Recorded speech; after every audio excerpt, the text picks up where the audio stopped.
Hello students, इस session में हम एक इम्पॉर्टेंट क्वेश्चन या पॉइंट डिस्कस करने जा रहे हैं। वो ये है कि किसी स्विंगिंग पेंडुलम के लिए लोअर मोस्ट पोजीशन पर यहाँ पर स्ट्रिंग में टेंशन क्या होगी। तो चलिए इस सिचुएशन को हम समझते हैं। इक्विलिब्रियम पोजीशन कहो बच्चों या लोअर मोस्ट पोजीशन, इसके पास एक वेलोसिटी होगी और जो सस्पेंडेड ऑब्जेक्ट है इसे सस्पेंडेड मास या बॉब ऑफ द पेंडुलम कहते हैं। तो यहाँ पे सिचुएशन ऐसा है, देखो, tension in the string eight the lowest point of A swinging pendulum. अब आप सोचो कि स्विंगिंग पेंडुलम के लिए जो लोएस्ट पॉइंट पोजीशन है यानी इक्विलिब्रियम पोजीशन, इस मोमेंट पर बच्चों स्ट्रिंग हो जाएगा वर्टिकल। ओके, और यहाँ पे जो रेड डॉट आपको दिख रहा होगा, ये जो रेड डॉट है बच्चों, ये रेड डॉट है पॉइंट ऑफ सस्पेंशन। और स्विंगिंग पेंडुलम में जो बॉब ऑफ द पेंडुलम है यानी सस्पेंडेड मास है, it goes around a circle. इसका पाथ होता है सर्कल और इस सर्कुलर पाथ का रेडियस आप क्या कहोगे, इसका रेडियस हो जाएगा खुद लेंथ ऑफ द स्ट्रिंग। ये बात तो आप जानते हो। अब इस मोमेंट पर जब इस ऑब्जेक्ट के पास वेलोसिटी v है तो यहाँ पे हमें टेंशन इन द स्ट्रिंग पूछा जा रहा है। तो इसे हम सेंट्रीपेटल अप्रोच और सेंट्रीफ्यूगल अप्रोच दोनों से ही सॉल्व कर सकते हैं। चलो सबसे पहले हम देखते हैं सेंट्रीपेटल अप्रोच क्या है। सेंट्रीपेटल फोर्स मतलब बच्चों, सेंट्रीपेटल फोर्स मतलब आपको मालूम होगा। सेंट्रीपेटल अप्रोच से हम इस क्वेश्चन को पहले सॉल्व करेंगे। सेंट्रीपेटल अप्रोच में क्या होता है कि इस ऑब्जेक्ट पर सभी रियल फोर्सेस को आपको शो करना है, ठीक है, और आपको देखना है कि नेट फोर्स टुवर्ड सेंटर कितना है। उसी को हम कहेंगे सेंट्रीपेटल फोर्स। और आप सभी जानते हो कि सेंट्रीपेटल फोर्स को हम लिखते हैं mv²/r। तो चलिए बच्चों इसका एनालिसिस करते हैं। बताइए इसमें रियल फोर्सेस कौन कौन से हैं। सबसे पहली बात तो इस ऑब्जेक्ट का जो वेट है दैट विल बी, हम सभी जानते हैं कि it will be vertically downwards, यानी ऑब्जेक्ट का वेट लगेगा नीचे की ओर। एग्री करते हो बच्चों? Okay, now tension in the string, इसको हम शो करेंगे किस तरीके से, बताइए। कुछ इस तरीके से शो करेंगे tension in the string, okay, action reaction pair में। अब इस ऑब्जेक्ट को सिर्फ आप देखिए, इस पर जो सेंटर की ओर फोर्स है यानी जो रेड डॉट है पॉइंट ऑफ सस्पेंशन, इसी को हम कहेंगे सेंटर ऑफ सर्कुलर पाथ। तो बच्चों देखो, सेंटर की ओर जो फोर्स है वो है टेंशन, और सेंटर से परे यानी अवे फ्रॉम सेंटर जो फोर्स है वो है mg। तो बहुत आराम से हम लिखेंगे सेंट्रीपेटल फोर्स यानी net force towards centre, net force towards centre, net force towards centre बच्चों, इसी को हम कहेंगे सेंट्रीपेटल फोर्स, है ना, सेंट्रीपेटल फोर्स। तो बच्चों ये हो जाएगा टुवर्ड सेंटर, देखिए टेंशन है, और अवे फ्रॉम दिस सेंटर है बच्चा mg। अब इसी को आप कहोगे सेंट्रीपेटल फोर्स, यानी इसी को बराबर कर लेंगे आप mv²/रेडियस। यहाँ पे रेडियस खुद है length of the string.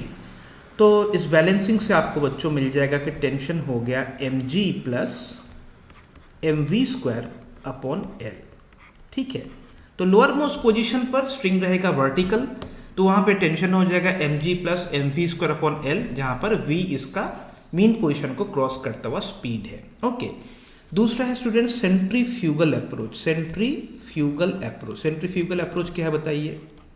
Centrifugal approach में हम क्या करते हैं, इस बॉडी पर रियल फोर्स के अलावा एक extra away from the centre mv²/r force show कर देते हैं। सेंट्रीफ्यूगल जैसे ही फोर्स हमने शो कर दिया, अब आपको इस बॉडी को रेस्ट पे मानना है।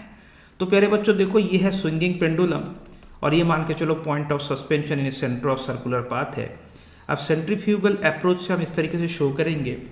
क्या क्या फोर्सेस शो करना है, एक तो हमें शो करना है बच्चों वेट ऑफ द ऑब्जेक्ट जो लगेगा बिल्कुल mg नीचे की ओर। इस ऑब्जेक्ट पर टेंशन इन द स्ट्रिंग ऊपर की ओर लगेगा स्टूडेंट्स, ये दोनों रियल फोर्स हो गए।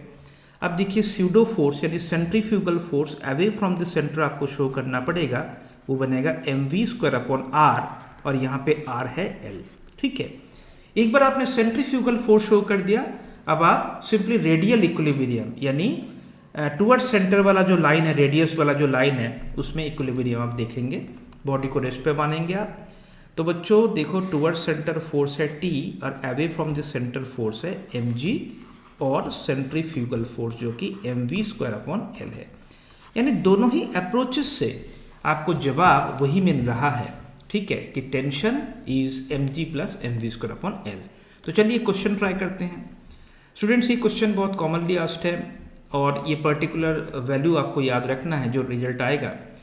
बताया गया कि simple pendulum consist of a string of length 1 metre and bob of mass 200 gram. ये दोनों m और l दोनों गिवन है। At the lowest position the bob is to be projected horizontally so that it can complete the vertical circular path. मेरे ख्याल से looping the loop वाला concept यानी मिनिमम वेलोसिटी नीचे वाले पोजीशन में कितना चाहिए सो दैट ये पूरी तरीके से घूम सके, ये वैल्यू आपको याद होगा, दैट इज √5GL। तो बच्चों इसी सिचुएशन में पूछा गया कि string must be capable of tolerating tension, यानी अगर आपने मिनिमम √5GL से थ्रो कर दिया उस समय जो टेंशन होगा बच्चों वो कितना होगा, इनडायरेक्टली आपको वही पूछा जा रहा है।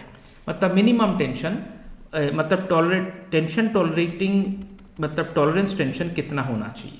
बच्चों देखो यहाँ पे सिचुएशन ऐसा है कि है सस्पेंडेड मास, ओके, और हम जानते हैं कि लोअर मोस्ट पोजीशन में हमें वर्टिकल सर्कुलर मोशन कंप्लीट करने के लिए इसे मिनिमम √5GL से थ्रो करना होता है। ठीक है, अब इस सिचुएशन में हम जानते हैं कि टेंशन का भी अभी हमने एनालिसिस किया है कि टेंशन हम लिखते हैं mg प्लस mv²/L। ठीक है, तो यहाँ पे वैल्यू पुट कीजिए, mg plus m into v² में पुट करेंगे बच्चों 5GL/L। तो देखो L को खा जाएगा और अल्टीमेटली रिजल्ट होगा 6mg। ठीक है, तो बच्चों टेंशन जो है, टेंशन बियरिंग कैपेसिटी वो 6mg से ज़्यादा होना चाहिए। अदरवाइज क्या होगा स्टूडेंट्स बताइए, मान के चलो एक स्ट्रिंग है जो कि 6mg टेंशन झेल नहीं पाएगा, तो जैसे ही आप √5GL वेलोसिटी देंगे यानी जर्क जैसे आप उसको स्ट्राइक करेंगे तो टेंशन डेवलप होगा 6mg और वो स्ट्रिंग टूट जाएगा। तो रिजल्ट है 6mg।